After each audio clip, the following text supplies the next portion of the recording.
Madhya Pradesh tourism board 314 crore रुपए की लागत से एक मंदिर का निर्माण करने जा रहा है। ये टैक्स पेयर्स के पैसे पर होता है। सोसाइटी में आप ये इनडायरेक्टली मैसेज दे रहे हो, किसी को काम करने की आवश्यकता नहीं है। तो कोई सोमनाथ मंदिर केवल एक मंदिर नहीं है, यह भारत की गुलामी का प्रतीक था। सरकार को धर्मनिरपेक्ष रहना चाहिए।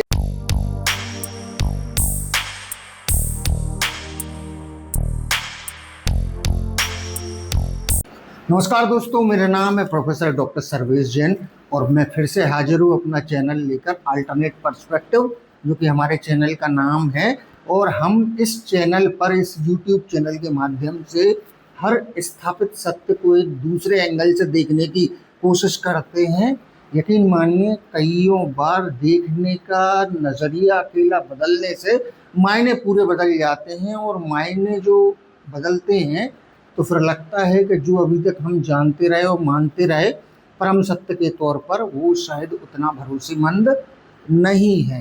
तो आज की चर्चा शुरू करते हैं हम आज के प्रमुख अखबार की प्रमुख सुर्खी से, और वो है कि मध्य प्रदेश टूरिज्म बोर्ड 314 करोड़ रुपए की लागत से एक मंदिर का निर्माण करने जा रहा है। अपेरेंटली ये बहुत अच्छी खबर लगती है। धर्म का और मंदिर का निर्माण होना चाहिए, कहीं कोई आपत्ति नहीं है, लेकिन ये टैक्स पेयर्स के पैसे पर होता है। और वेलफेयर एक्टिविटी रन करना अलग बात होती है, निःशुल्क शिक्षा और स्वास्थ्य देना अलग बात है, लेकिन किसी के बूढ़े माँ बाप को तीर्थ यात्रा करवाना, या उनके लड़के बच्चों की शादी करना, या उनको नगद पैसे देना, जी हाँ, ये फ्रीबीज बांटने का जो ये चलन हमारे देश में चल पड़ा है, यह बेसिकली वेलफेयर स्टेट की डेफिनेशन में नहीं आता है। यह आता है अपीजमेंट, प्रलोभन देने की कैटेगरी में, और इसके माध्यम से आप अकर्मण्यता को, निठल्लेपन को बढ़ावा दे रहे हो, क्योंकि टैक्स पेयर्स काम करते हैं तब वो पैसे कमाते हैं, और उस पैसे को आप मुफ्त में बांट रहे हो। मतलब सोसाइटी में आप ये इनडायरेक्टली मैसेज दे रहे हो, किसी को काम करने की आवश्यकता नहीं है, यहाँ मुफ्त में बिना काम करे भी जिंदगी आराम से बसर हो सकती है। याद रखिए, वेलफेयर एक्टिविटी अलग होती हैं जो बाहर से सपोर्ट करती हैं, लेकिन इंसान को अंदर से एक भाव रहता है कि उसको मेहनत करके ही अपना और अपने परिवार का पेट पालना है। बहरहाल, यह पहला मौका नहीं है जब किसी राज्य से द्वारा मंदिर के निर्माण की दावेदारी की गई, या उस दावेदारी की नैतिकता को परखा गया। आज़ाद भारत में ये पहली बार 1951 में तब हुआ था जब जूनागढ़ का विलय हुआ था। माफ कीजिए, जूनागढ़ का विलय हुआ था भारत में 1948 में। फिर इसके बाद ये प्रश्न पैदा हुआ कि इस सोमनाथ मंदिर का निर्माण किया जाना चाहिए, क्योंकि सोमनाथ मंदिर केवल एक मंदिर नहीं है, यह भारत की गुलामी का प्रतीक था। इसको कईयों बार पुनर्निर्माण करने की कोशिश की गई 10वीं शताब्दी के बाद, लेकिन हर बार ये आक्रांताओं द्वारा तोड़ दिया गया था। तो इसका भग्नावशेष जो था वो भारत की गुलामी का प्रतीक था, और आज़ादी के बाद उस मंदिर का निर्माण इसलिए जरूरी था क्योंकि वो इस बात का एक अप्रत्यक्ष डिक्लेरेशन था कि भारत अब स्वतंत्र है और यहाँ किसी की नहीं, जनता का शासन चलता है।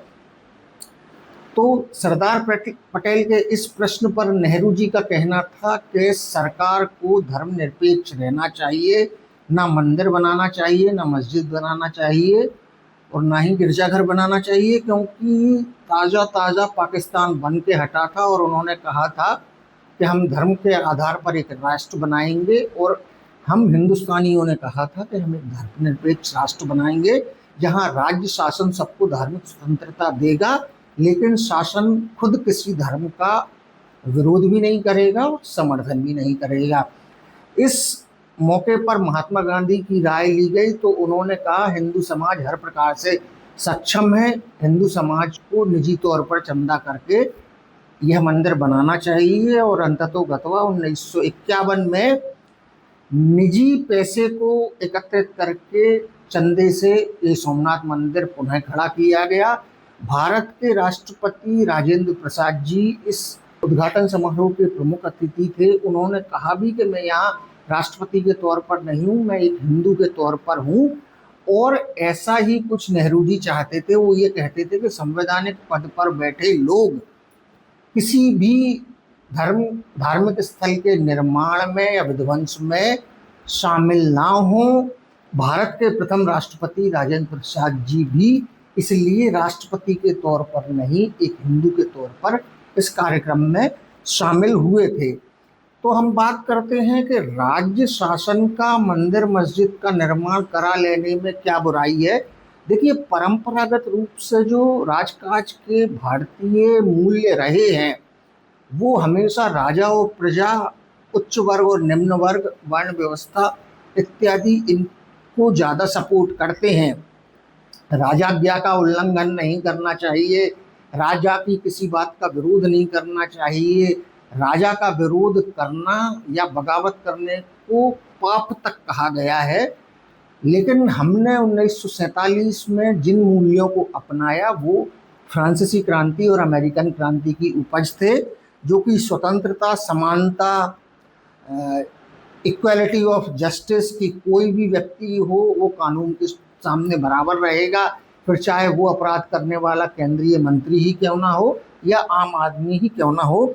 लोकतंत्र, धर्मनिरपेक्षता, ये जो तमाम मूल्य हैं ये फ्रांसीसी क्रांति और अमेरिकन क्रांति के बाद 18वीं शताब्दी के अंत में इनका प्रतिपादन हुआ और फिर पूरे यूरोप में लागू हुए और 150 वर्ष तक इनके परिपालन में वहाँ के देशों ने तरक्की करी। तब हमने जाके इन मूल्यों को अपनाया है। याद रखिए, भारतीय मूल्य निम्न वर्ग और उच्च वर्ग में, वर्ण व्यवस्था में राजा की आज्ञा का हर स्थिति में पालन करने की वकालत करते हैं।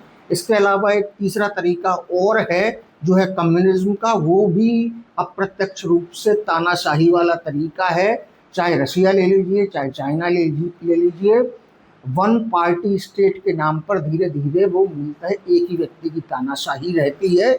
इसलिए लोकतंत्र, धर्मनिरपेक्षता, सामाजिक स्वतंत्रता, हर आदमी को अपना धर्म मानने की आज़ादी, राज्य सरकार का किसी के धर्म में कोई दखल नहीं देना इत्यादि, यह वो वर्च्यू हैं जो हमारे लोकतंत्र को मजबूत बनाते हैं। हम यदि बात करें तो 2008 तक नेपाल हिंदू राष्ट्र था और पाकिस्तान इस्लामिक रिपब्लिक है और अफगानिस्तान में इस्लामिक शरिया का कानून है, तो उनका हश्र हमारे सामने है।